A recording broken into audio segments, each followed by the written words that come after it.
Well, welcome back.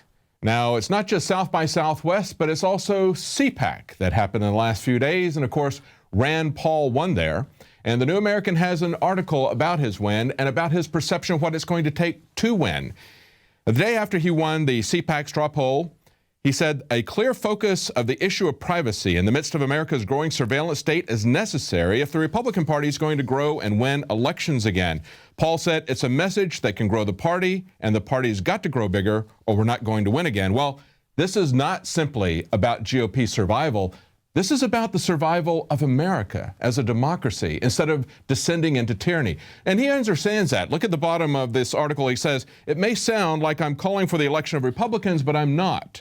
I'm calling for the election of lovers of liberty. And he's heading to Berkeley, California to talk to people there about privacy. See, this is not a left-right issue. This affects everyone. It's an issue of liberty versus tyranny. And that's something that's going to draw people from both parties. Now, we had an article today on InfoWars. You know who else collected metadata? The Stasi. Look at this article here. Now, they may have done it in a very crude, ad hoc way, kind of messy Post-its, but look at how similar these kinds of graphs that they are drawing to. They were trying to follow one particular guy who is a poet and a journalist, and they didn't like his opinions. Well, guess who else does that? Our government does that.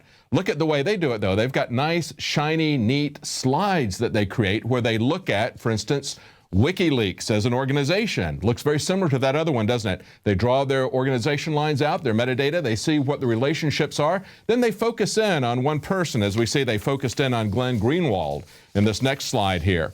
Then we see that they can map the relationships to a whole lot of people. That's what they're doing. That's what metadata is about. It's about doing the same thing the Stasi did. And then look at this last slide here. There's your difference. Down at the bottom, you see this was all put together by 3 corporations. And they're pitching this, pimping themselves out to the military-industrial complex for a defense contract. That's the fundamental difference.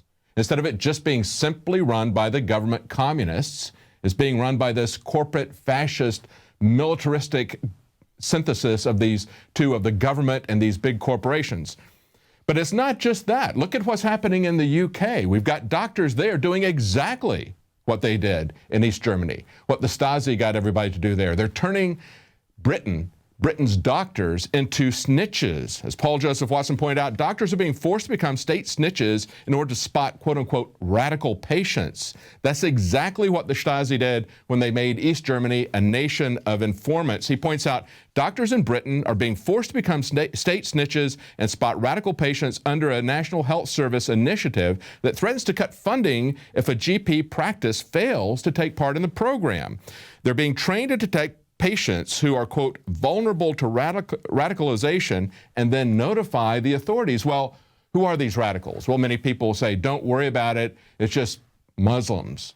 Well, we've already seen that they've gone after people, children who are supporting UKIP, the UK Independence Party, one of the largest political parties there. We've seen that in America, it's not the Muslims. Everybody thinks that they're going to go after someone else. No, they will come after you. Anybody that disagrees with a threat, with a state, anybody that the state perceives as a threat, even if they aren't a threat, they will still come after them.